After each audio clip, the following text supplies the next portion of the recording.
ఇవిగా 200. అసలు అతను ముఖమే మర్చిపోయాను నేను. ఎప్పుడో వాళ్ళ అబ్బాయికి లెక్కలు చెప్పానట. ట్యూషన్ ఫీజు కూడా ఇవ్వకుండా ట్రాన్స్ఫర్ అయ్యి వైజాగ్ వెళ్ళిపోయారట. అనుకోకుండా ఏదో పని మీద వచ్చి బజార్లో నన్ను చూసి గుర్తుపట్టి టపీమని 200 ఇచ్చేశారు. గ్రేట్ మ్యాన్, భలే ఇవిగా 200. పిసన్ కర్రేది బయట ఒకటే ఎండ, ఒళ్ళంతా చిరమరలాడిపోతుంది. నాకైతే కంపరం ఎత్తిపోతుంది. Just joke. అంతే కదా, వెరీ గుడ్.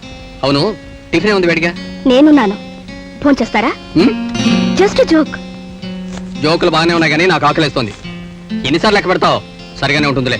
నా లెక్క మాత్రం తప్పైందే మరి. Not just joke. 200 అన్నారు, 170 ఉంది. అది 30 రూపాయలు ఖర్చు అయిందిలే. 100కి 15. ఖర్చు లాగైతే బాగుపడతావా? ఏమిటి అనేది? అసలే అంటున్నాను, వడ్డీ అనలేదే. అవును, ఆవురవరమంటూ ఇంటికొచ్చి ఆకలి అంటున్నారు. ఆ 30 రూపాయలకి 3 రోజులు 3 పూట్లా తినొచ్చు కదా. అంత ఆకలి వేయడానికి అసలు ఇప్పుడు టైం ఎంత అయిందండి? టైమా? అవును, ఇప్పుడు అసలు టైం ఎంత అయిందని నాకు అసలు ఆకలే లేదు. అదేమిటి టైం ఎంతంటే ఆకలి లేదంటున్నారు? టైం ఎంత అయిందో చూసి చెప్పండి. టైము నా వాచి.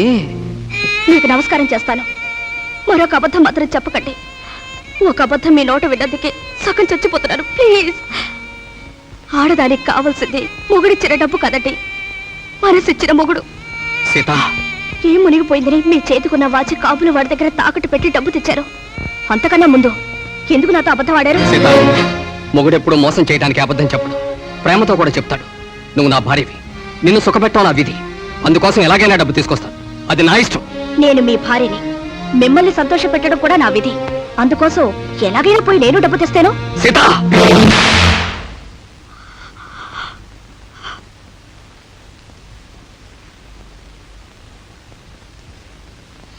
సీత, సారీ.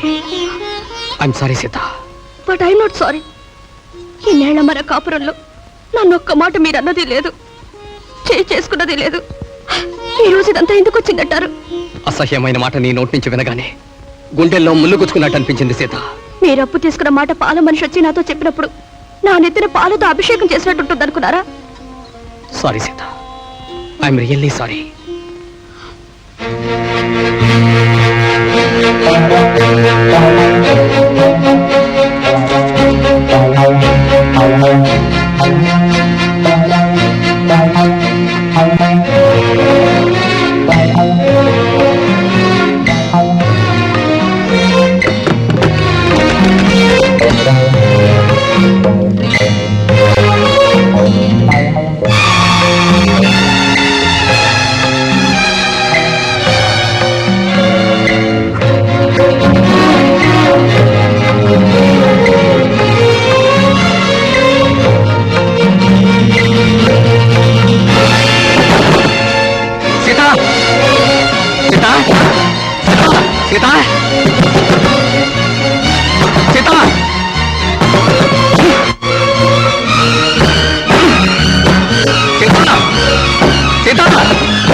అబద్ధాలాడి అప్పులైనా తెస్తారు గాని నన్ను మాత్రం ఉద్యోగానికి పంపనని తీర్మానించుకున్నాక ఇక నా డిగ్రీ, టైప్, షార్ట్ అండ్ సర్టిఫికెట్లతో ఏం పని ఉందండి?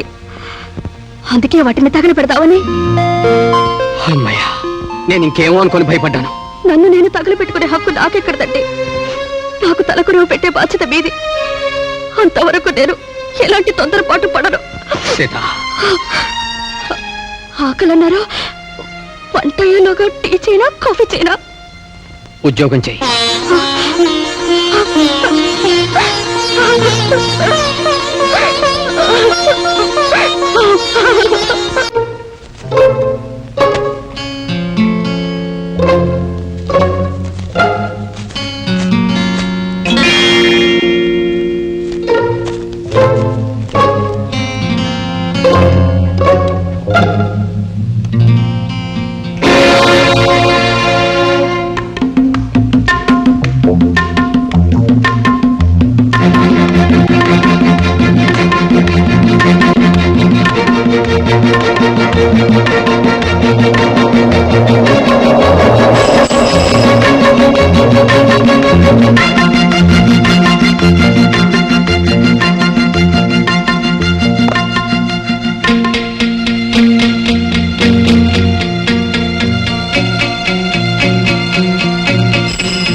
ఏమిటి? ఏం జరిగింది? ఏం లేదండి. లేకపోవడం ఏమిటి? ఇన్నేళ్ల కాపురంలో నువ్వు అందరి కన్నీళ్లు తుడవడం చూశాను, కానీ నువ్వు కన్నీళ్లు పెట్టడం చూడలేదు. ఏం జరిగిందో చెప్పు. చెప్పకపోతే నా మీద ఒట్టు. మీ తోడుగా ఉంటూనే ఇంట్లో ఎన్నో ఇబ్బందులు, ఎన్నో సమస్యలు, మీ మనసు నొప్పించే చాలా విషయాలు ఇంతకాలం దాచానండి. కానీ ఇది మాత్రం దాయటం న్యాయం కాదండి. ఏమిటి అది?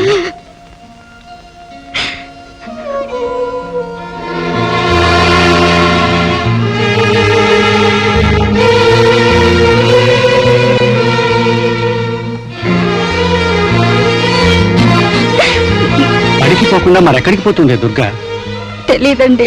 కనకం పేరుతో ఇంతవరకు ఎంత డబ్బు మనీ ఆర్డర్లు వచ్చాయి? ఒక 500 వరకు వచ్చి ఉంటుంది. దుర్గే ఈ డబ్బు పంపిస్తుందంటావా? అదే అయి ఉంటుంది. ఎక్కడిది డబ్బును అడగకపోయావా? అడిగితే ఎలాంటి పిడుగు పడుతుందో అని భయపడి అడగడం మానేశానండి. అంటే మనం భయపడే మార్గంలో డబ్బు సంపాదిస్తుందంటావా? మాట్లాడమే.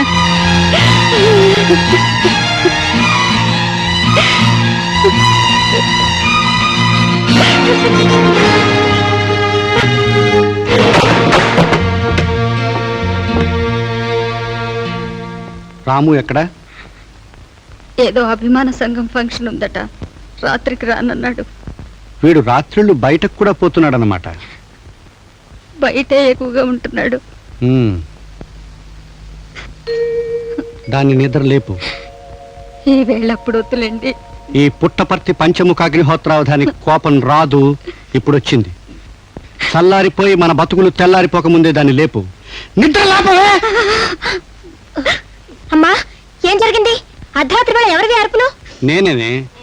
ఈ అర్ధరాత్రి వేళ మీ నాన్నను నేనే నేను నిద్ర లేపుతున్నాను. నువ్వు పుట్టగానే నీకు మా కులదైవం పేరు పెట్టుకున్నాను, కనక దుర్గా అని. కానీ ఇప్పుడు 15 ఏళ్ల తర్వాత నీ పేరు నువ్వే సగంలో నరికేసుకుని కనకం అయిపోయాను విన్నానే, కనక దుర్గా. ఇంకా ఎక్కడెక్కడ ఎన్నెన్ని పేర్లు పెట్టుకున్నావో తెలుసుకోవాలని ఆశపడుతున్నాను. అందుకే ఈ అర్ధరాత్రి వేళ మీ నాన్నను నేనే నేను నిద్ర లేపుతున్నాను.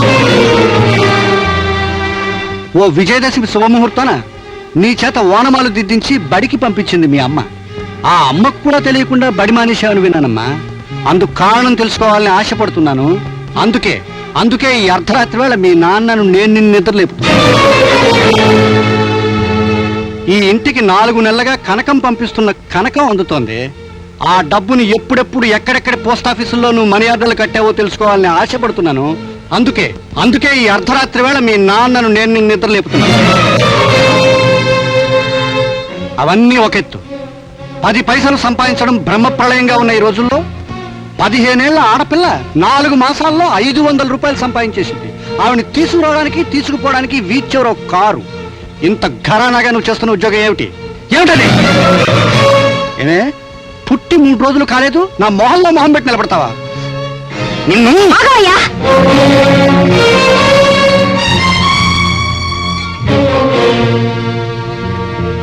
నన్ను కొట్టడానికి నువ్వెవరు? నాకు తిండి పెట్టావా? చదువు చెప్పించావా? కట్టుకోవడానికి బట్టలిచ్చావా? నా బాగోగులు చూసి పెంచి పెద్ద చేసింది నువ్వా? మీ నాన్న అని 60 సార్లు గొంతు చించుకుంటున్నావు. ఏం చేసావు నువ్వు మా నాన్నగా? అమ్మ నిన్ను చూపించి నాన్న అని పిలవమంది, అందుకే పిలుస్తున్నాను. నీకు నాకు ఉన్న సంబంధం అదే. నేను పుట్టడానికి నువ్వే కారణం అని మురిసిపోతే మా అమ్మ దగ్గరికి పోయి మీసాలు మెలే, నా దగ్గర కాదు. నీ వల్ల ఎవరికైనా వీసమెత్తే ఉపయోగం ఉందా? నిన్ను మోస్తున్న నేలకు కూడా నువ్వు బరువే తెలుసా? అవును, చదువు ఆపేశాను, అది నా ఇష్టం. అది అడగటానికి నువ్వెవరు? అవును, సంపాదించాను. పడుపు పని చేసి డబ్బు సంపాదిస్తేనే అది నా ఇష్టం. కట్టుకున్న పెళ్ళాన్ని కట్టెలు పోయి కప్పచెప్పి ఆవిడ బ్రతుకు పట్టుడికినట్టు ఉడికిపోయి కాగి మాడి బసే క్షయరోగం పాలైపోయినా అది నువ్వు లక్ష్య పెట్టకపోగా వీధరుగు మీద కూర్చొని అమెరికా ఆర్థికంగా ఏం సంపాదించింది, రష్యా రాజకీయంగా ఏం సాధించింది అని వచ్చే పోయే వాళ్ళని నీ పనికిరాని మాటలతో సాధించుకు తినే నువ్వు నన్ను అడుగుతావా ఏం తప్పు చేశానని? అంతకన్నా ముందు నువ్వొక మనిషిగా, మగాడిగా ₹1 సంపాదించి నాకు చూపించు. ఆ తర్వాత నాన్నగా నువ్వేం అడుగుతావో అడుగు, జవాబు చెప్తాను. Good night.